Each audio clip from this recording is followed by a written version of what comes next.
Yes, sir. That's Ireland. Boy, I'll never forget the day we came up Belfast Lock there. There were 4,000 of us in the first convoy, with plenty more to come.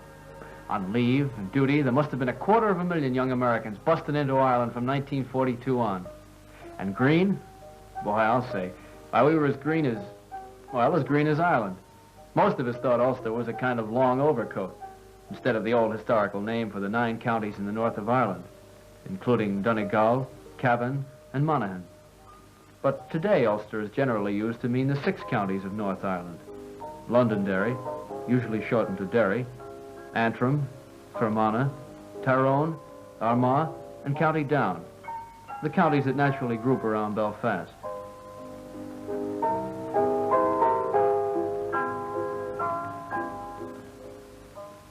That was where we got off the boat, Belfast. Boy, that was some occasion. We were the first foreign army in Ireland since the French tried to horn in on the fight between King William of England and ex-King James II of the same territory.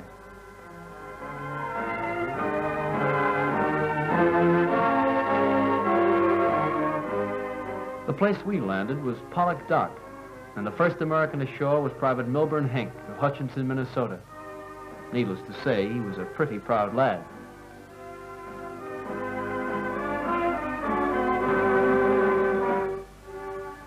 In front of the City Hall in the main square of Belfast, they put up a monument to the G.I. landing. Just a plain round stone with a date round the top. January 26, 1942. And the insignia of the American Army, Navy, and Marines.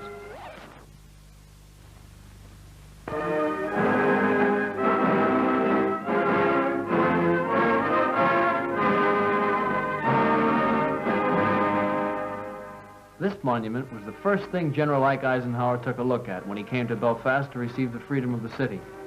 He was welcomed by the Lord Mayor, Sir Crawford McCulloch, and went on into the City Council chamber to receive the silver casket containing the scroll commemorating his election to be an honorary burgess of the capital city of Ulster.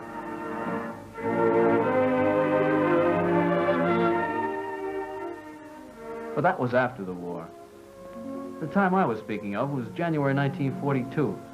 When a GI in Belfast stood out like a sore thumb, and too many people seemed to drive on the wrong side of the street.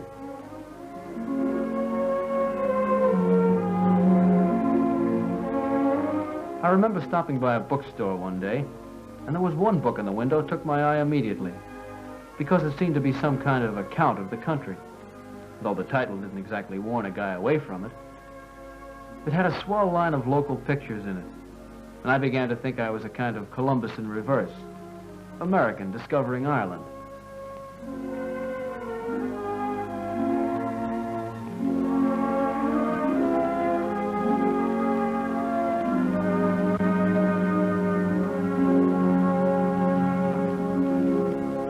Nice piece of Irish history you have there. American history. That's Carrickfergus Castle, and it's meant a lot to America. For instance, the parents of one of the greatest presidents of the United States, President Andrew Jackson, were born and raised within sight of that castle. They actually sailed to America from that old quay beside it, about 200 years ago. Are you kidding? No, no. Come here, I'll show you. I want you to see a little village called Bonnybefore, home of the parents of Andrew Jackson, 7th President of the United States. This is the stream from which the President's mother dipped up the water she needed for drinking, cooking, and washing. Today, there is the added convenience of a pump.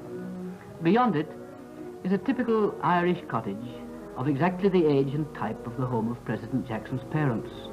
Only the thatch of this home is of our time. The rest was built before Washington was born. The Jackson home was pulled down to make way for this railroad track. 250,000 GIs on leave or duty have ridden over this spot on their way between Larne Harbour and Belfast.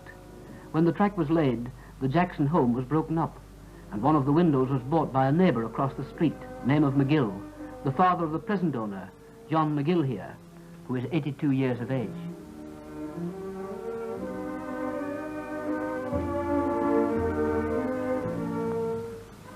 This is the window with a small rushlight beside it of the kind Mrs. Jackson had to rely on for illumination. The window looks out on what used to be a shebeen, a local drinking saloon. The oldest inhabitant of Bonnybefore is Mrs. Hopkins, whose family has lived in this cottage for 200 years. She herself is 93, and her great-grandmother used to tell her how the Jacksons sailed to America, with the usual epilogue of how well they did there. Well, okay.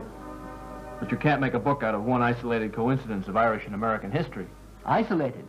Did you say isolated? Man alive, there's been a two-way traffic up and down that loch. You sent us 250,000 GIs to be the temporary guests of Ulster. 200 years before that, we sent you 500,000 Ulstermen to live permanently in America. From Belfast in the middle of the 18th century, as many as 1,000 families a week were emigrating to America. In one short period of 5 years, 43,000 Ulster folk took sailing ships to America from Newry in the County Down, Larne on the Antrim coast above Belfast, Coleraine in the river port in the north of County Derry, Londonderry in the same county, Straban in the County Tyrone, and from the neighbouring port of Lifford in the County Donegal and now a part of Era. From old villages like this, whole populations left for the Americas. From old churches of the type of this one in Bruchshane, whole congregations followed their ministers out to the new land across the Atlantic.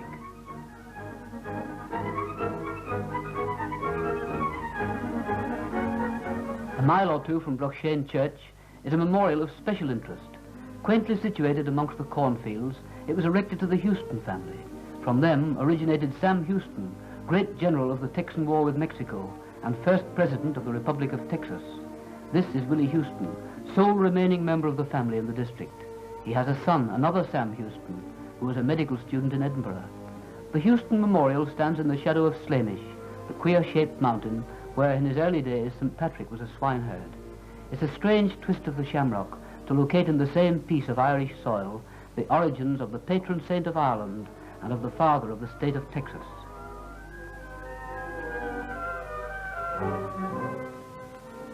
Of all the towns of Ulster, quite the most remarkable effect on American history, and through America on world history, was contributed by the old town of Straban in the County Tyrone. From this beautifully situated town on the banks of the River Mourne came 3 Ulster people who helped to change the fate of the world. One was John Dunlap, the printer of the American Declaration of Independence. The other 2 were a young engaged couple, Annie Mills and James Wilson, who, after sailing to America, were to become the grandparents of the greatest idealist the White House has ever known, President Woodrow Wilson.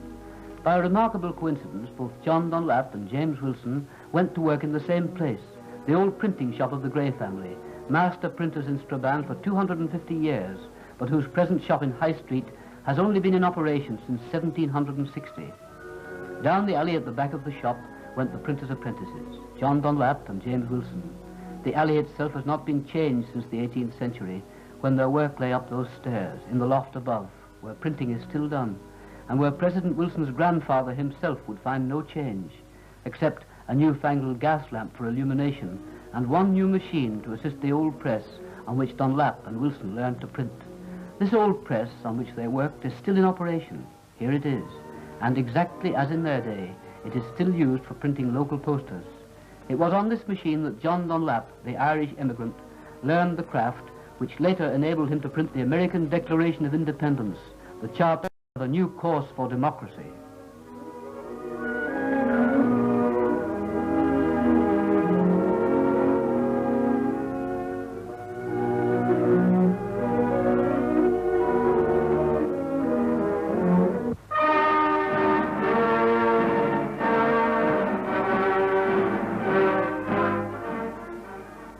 Of the 8 Ulster signatures on the Declaration of Independence, the most notable are those of John Hancock, President of Congress, whose people came from the County Down, and of Charles Thompson, Secretary of Congress, who came from the little Ulster town of Machara.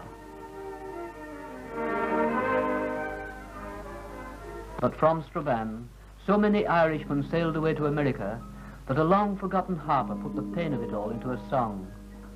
It is a song full of the sad thoughts of an immigrant who gained a new home across the ocean, only at the cost of losing the girl he loved. If I were king of Ireland, and all things at my will, I'd roam through recreation, new comforts to find still. But the comfort I would seek the most you all may understand, is to win the hand of Martha. She's the flower of sweet Straban. If I had you, lovely Martha, away in Inishon, or in some lonely valley in the wild woods of Tyrone, I would do my whole endeavor and try to work my plan, to feast my eyes and gain my prize, my flower of sweet Straban. But farewell to bonny Lifford, where the sweet morn waters flow, and likewise unto my brown-haired girl, since I from her must go. As down Loch Foyle the waters boil, and my ship it stands out from the land, I would say farewell, and God bless you now, my flower of sweet Straban. Downriver from Straban is the ancient city of Londonderry, better known to Irishmen as Derry. From Derry, in the early 18th century, thousands of Ulster families sailed to America to found a new Londonderry in the state of New Hampshire. From the Ulster stock in that new Londonderry came many men famous in American history. General Reed, who was with Washington at Valley Forge, General James Miller, and Major Robert Rogers of the famous Rogers Rangers. All these and many more sprang from folk who sailed from these docks and quays of Derry, where technicians of the United States Navy have lately added more than 3 miles of new docks to this port, which was one of the source springs of their own American liberty.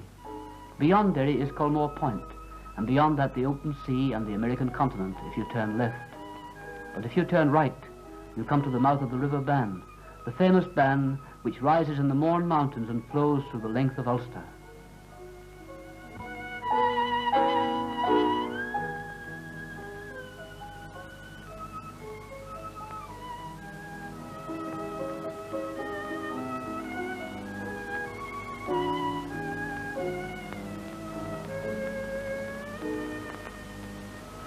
There's an old song about the River Bann, as there is about most Irish rivers, but curiously enough, this is not about a man's sad departure, but about a man's arrival. It must have found an echo in many American hearts.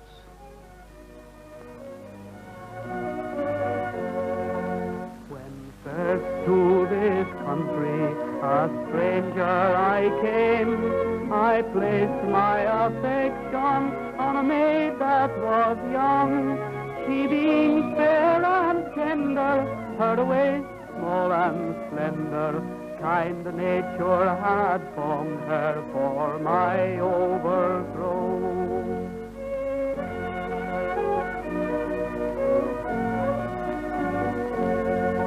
Now since I have gained her, I'm contented forever. I put rings on her fingers and gold in her ears, and there on the flowery banks of the lovely Bann River, in all sorts of splendor, I will live with my dear.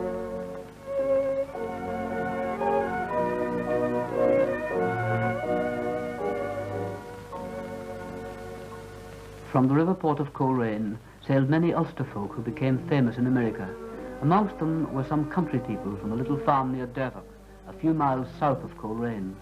The Derry farm is the ancestral home of President William McKinley, the president who guided the United States of America into their happy association with the Philippines and with the island of Guam in the Pacific, islands which were to prove so vital to world freedom in our time.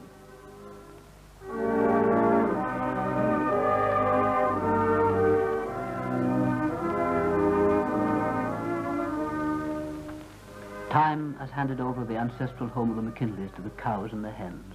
The furnishings and all the inside of the house were sold to America, down to the floors, the ceilings, and the bricks of the fireplaces.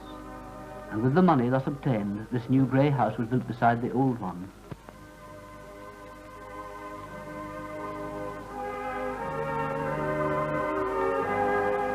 From nearby Cullibaccy, also in the county Antrim, another Ulster farmer left to try his luck in America, and in the event became the father of another United States president, Chester Allen Arthur. The bedroom window in the old farmhouse is exactly as it was when the father of the president looked out of it for the last time before he sailed for America. The present owner of this house is Joseph Wright Simpson, seen here with his grandson and his dogs.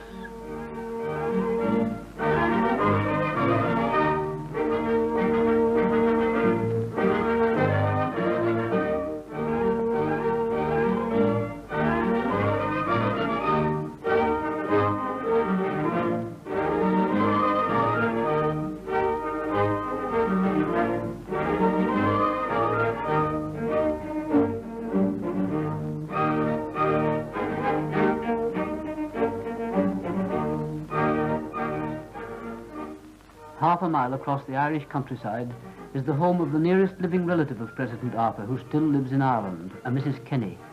She is a cousin of President Arthur, for her grandmother and the President's mother were sisters.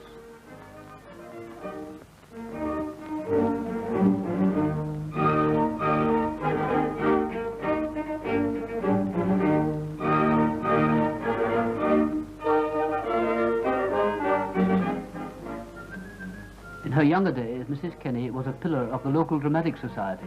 You'll notice in a moment how she leaves us. When Mrs. Kenny never goes away, she makes an exit. But in any Irish man, woman or girl, that's not really surprising, for in Ireland, entertainment talent is quite common.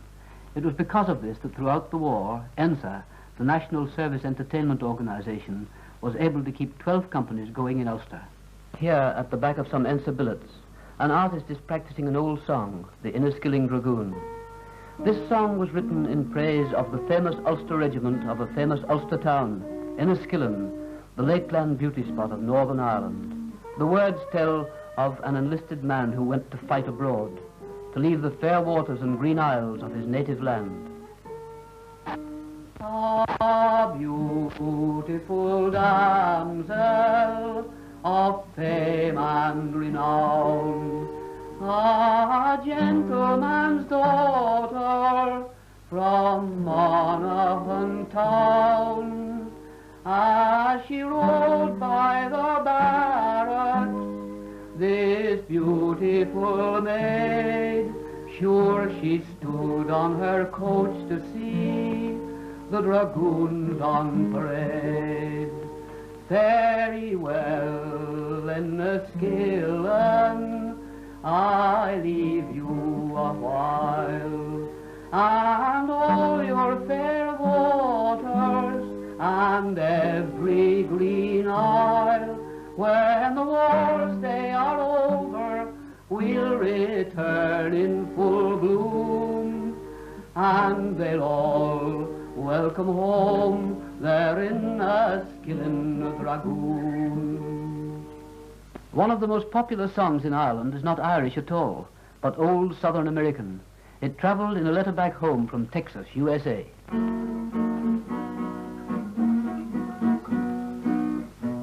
There's a yellow rose in Texas that I'm a-going to see. No other darky knows her, no darky, only me. She sighed so when I left her, it nearly broke my heart. And if we ever meet again, we never more shall part. She's the sweetest rose of colour that the starky ever knew. Her eyes, they shine like diamonds, they sparkles in the dew. You may talk about your dearest maid, or sing of Rosalie, but the yellow rose of Texas beats the bells of Tennessee. She's the sweetest rose of colour that the starky ever knew. Her eyes, they shine like diamonds, they sparkle in the dew. You may talk about your dearest maid, or sing of Rosalie, but the yellow rose of Texas beats the bells of Tennessee.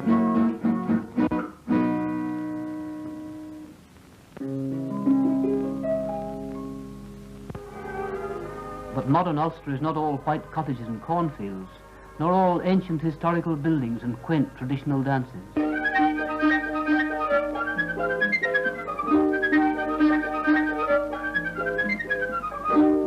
Modern Ulster is also a powerful industrial unit, producing every year more than $400 million worth of goods for export, including 10,000 tons of rope and wire hawsers, 10 million yards of twine, more than $80 million worth of linen, $12 million worth of machinery, and more than $100 million worth of new ships.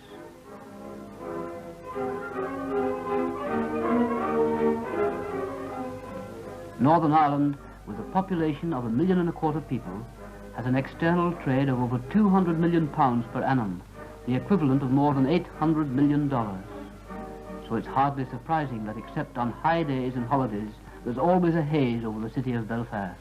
Yes, sir, that's Ireland. Yeah? Well, you may be right. But I don't think you've said the half of it. Okay, I did like you said.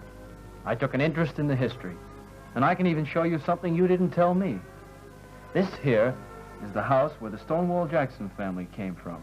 It's a house called Garden Lodge in the small town of Hollywood in the County Down, about 10 miles from Belfast. And the road where the great Southern American general's family lived is still called Jackson's Road.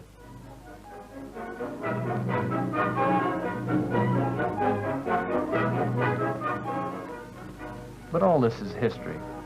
And to us GIs, Ireland means more than what you can find in the art galleries, in the museums, and in the old historical records. The link there is between Ireland and America was not just forged by the ancestors of 4 American presidents, even if they were Andy Jackson, Chester A. Arthur, William McKinley, and the great Woodrow Wilson, or by any number of Irish-American notabilities. There's a lot in that, but there's a lot more to it than that.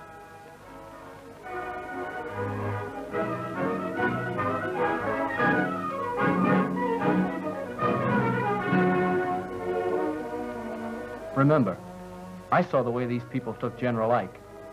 And I'm not talking about hero worship, though there was plenty of that. And I'm not talking about official welcomes, however sincere. I'm talking about the way the Irish folk wanted to clap Ike on the back and shake him by the hand. I'm talking about the way they have in Ulster of getting down to cases. It was the same at the ball games we used to organize at Ravenhill Park in Belfast. Our own big shots came as a matter of course. That's General Hartle, who commanded in North Ireland. Naturally, the GI fans came. You'd expect them to. But the Irish people came too, by the thousand, to a game they didn't understand, being played by people they didn't know.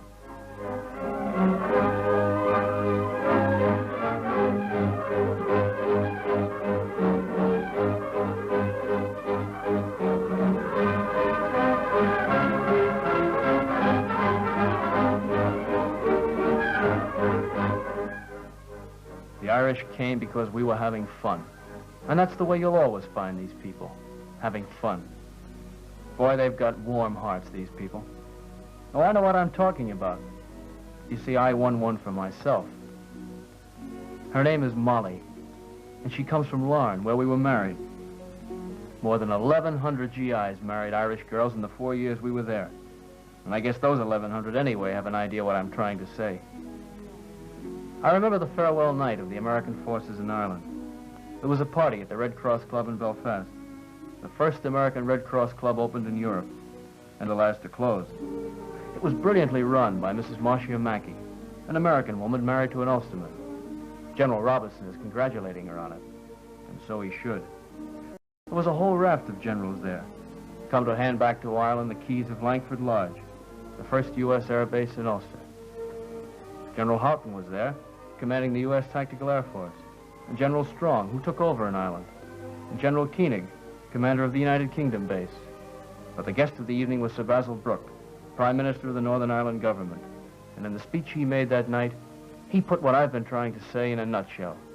He said this: So many Ulstermen have gone to America that it was only natural that, thinking very much the same way as you, talking the same language, having the same ideals of liberty and the same intense idealism, we Ulster people should welcome you Americans, not because it was a duty, but because it was a pleasure.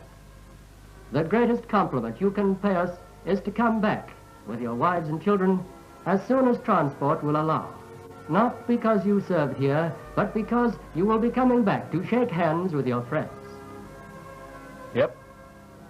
That's certainly the way it was. And not least on the day we left Ireland. Boy, I'll never forget that day either.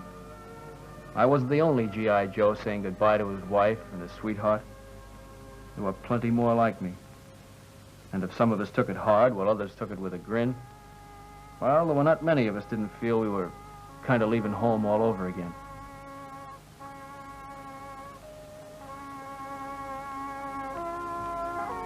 There was a guy on the dock sitting around playing a lament or something on the Irish pipes, and while it was a nice thought, and no doubt very appropriate, well, it didn't seem to add to the gaiety of the occasion.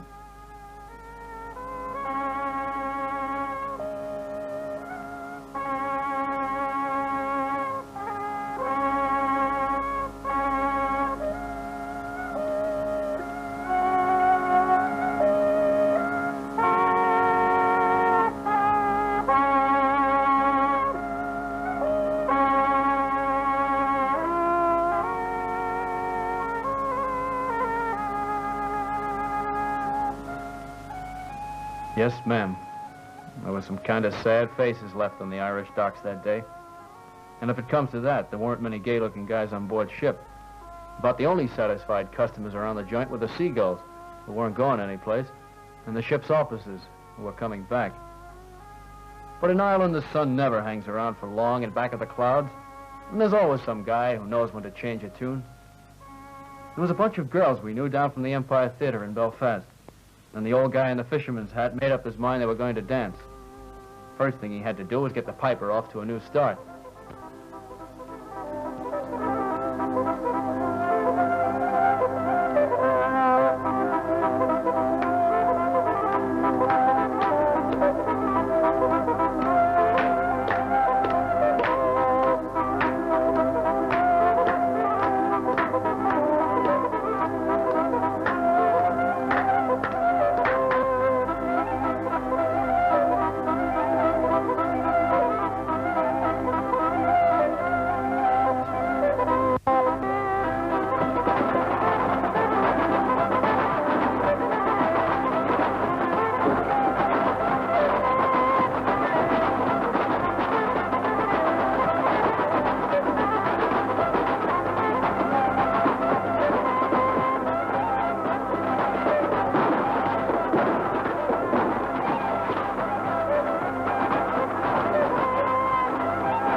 Come from Ireland, sure, it's certain you must know that when we have the hoolie, it's a real old-fashioned show. For a hoolie's not a picnic, nor a party, nor a ball, but it's all these three together and an open door for all. Ah, night hoolie down in Ulster, down and cross, sure the dancing was a Egypt and the girls are perfect sure. The fiddle never rested and the pipe was every struck, cause the missus said me, but oh sure it's time you had a rock. Ah, sure, no one would deny it was an elegant appeal, and if the piper stopped himself, the fiddler said a reel.